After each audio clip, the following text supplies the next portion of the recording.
that other ministers have also been placed under arrest. Meanwhile, Zimbabwean Foreign Affairs Minister Dr. Walter Mzembe is currently in South Africa to give an update on the situation. This as the ruling ZANU-PF has issued a statement following reports of military action in the country, saying it would never succumb to military pressure. The Zimbabwe Defense Force has called on citizens to remain calm around Harare.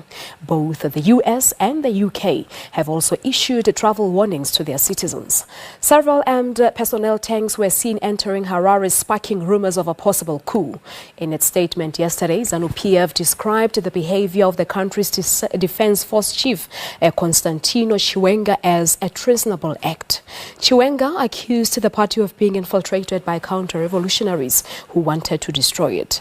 Referring to last week's sacking of Vice President Emmerson Mnangagwa, Chiwenga claimed that ZANU-PF had launched a purging and cleansing process, which is mostly targeting military veterans.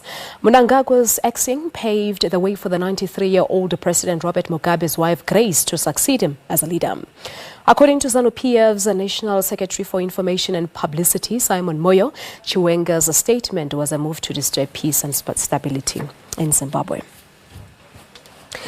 The Zimbabwean Defense Force has clarified that their presence in the streets of Harare does not mean a military takeover. Early this morning, an army general issued a statement urging Zimbabweans to stay calm and for business to continue as usual. The unnamed general says their mission is to rid the country of criminal elements who are destabilizing the economy and the society. They were speaking from Zimbabwe Broadcasting Corporation. Fellow Zimbabweans, following the address we made on 13 November 2017, which we believe our main broadcaster, Zimbabwe Broadcasting Corporation, and the Herald were directed not to publicize the situation in our country, has moved to another level. Firstly, we wish to assure the nation that His Excellency the President of the Republic of Zimbabwe and Commander-in-Chief of the Zimbabwe Defense Forces, Comrade R.G. Mugabe, and his family are safe and sound, and their security is guaranteed. We are only targeting criminals around him who are committing crimes that are causing social and economic suffering in the country in order to bring them to justice. As soon as we have accomplished our mission, we expect that the situation will return to normalcy. To the civil servants, as you are aware, there is a plan by the same individuals to influence the current purging which is taking place in the political sphere. To the civil service, we are against that act of injustice, and we intend to protect everyone of you against that. To the judiciary, the measures underway are intended to ensure that, as an independent arm of the state, you are able to exercise your independent authority without fear of being obstructed, as has been the case with this group of individuals. And that is Zimbabwe's Army's General S.B. Moyo talking earlier from Zimbabwe Broadcasting Corporation at around 4 a.m. this morning. Let us now cross live to our correspondent in Harare, Effet Musekiwa. Effet, good morning to you once again. Now, confirm the reports. Of course, the reports coming in this morning saying that President Robert Mugabe has been placed under house arrest. Good morning. I can't at this point in time confirm that, but it is true that rumors and reports are circulating that President Mugabe has been placed under house arrest. But until we get confirmation either from the army or from the president himself, we at this moment we are just keeping it as speculation, as you might be aware that the situation is a bit tense here in Harare, and until reports are confirmed, are just speculating. People are just making pronouncements that are unfounded. So really, I can't confirm at the present moment whether he's under house arrest or not. But these reports, where are they coming from? Have you been able to establish where these reports are coming from as it is now?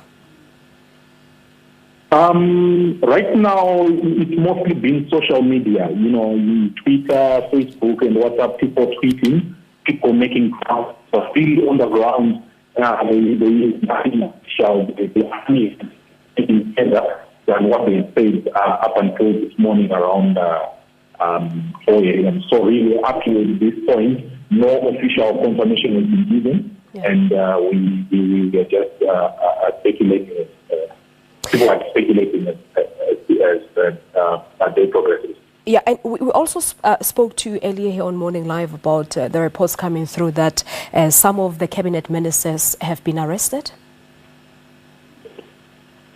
Yes, those reports we did receive them, but you see the thing is that they've been arrested, but no one is aware of their whereabouts. No one can confirm whether it's true or not, whether they've been arrested. And what has happened is that most of the politicians right now are unreachable. So we can't get any official comment from any of the politicians.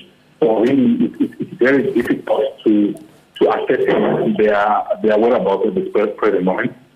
Yeah, and I would want to believe, because you referred to social media earlier on, that it is still up and running in Zimbabwe. This, of course, after journalists were instructed by the army not to use social media. Okay, I can tell you that traffic into the city center is picking up. I have gone past 2 schools that are in town, namely Prince Edward and Alan Wilson High School. Those schools were actually turning away their students they didn't do reasons, but they'd actually close their gates and turning away the students. But everything else seems to be operating normally. Traffic flow into town is on the rise, as would have been expected since it's peak hour. But really, nothing really on the ground to show that the situation is getting out of hand. But is there a sense of a panic on the ground? Because we've seen the UK, the United Nations, the United States, I beg your pardon, and some embassies encouraging their citizens to stay at home today. There is no panic at the present moment. Like I indicated, traffic flow, people are actually getting into town. It's only the government offices that have been closed and such. We had a part of town right around a little bit away from the central business district. You will find that the traffic flow is moving smoothly. There is an increased activity. So at this present moment, I wouldn't say there is panic. There is no panic yet. Maybe as the day progresses, as the situation gets clearer to a lot of people, I think that's when we might actually get to see the panic that you allude to, but also you realize that the U.S. and the British government, they've always been, Mugabe always used to call them that they're always anti whatever happens to Zimbabwe. So it's understandable that they would issue such a warning to their citizens, because no one is sure, or everyone is unsure of what might transpire next. Right now, it's been there's been no fighting, it's been peaceful, it's been, there hasn't been any violence up to now. So no one really is sure what's going to happen next. So maybe that's why the British and the Americans issued that statement. All right, Effet, we'll leave it at that. Our Zimbabwean correspondent, Effet Musekiwa, for the latest news from Zimbabwe, of course, with unconfirmed reports coming in that President Robert Mugabe and members of his family have been placed under house arrest. But of course, us here, the SABC, are still looking into this to confirm the details.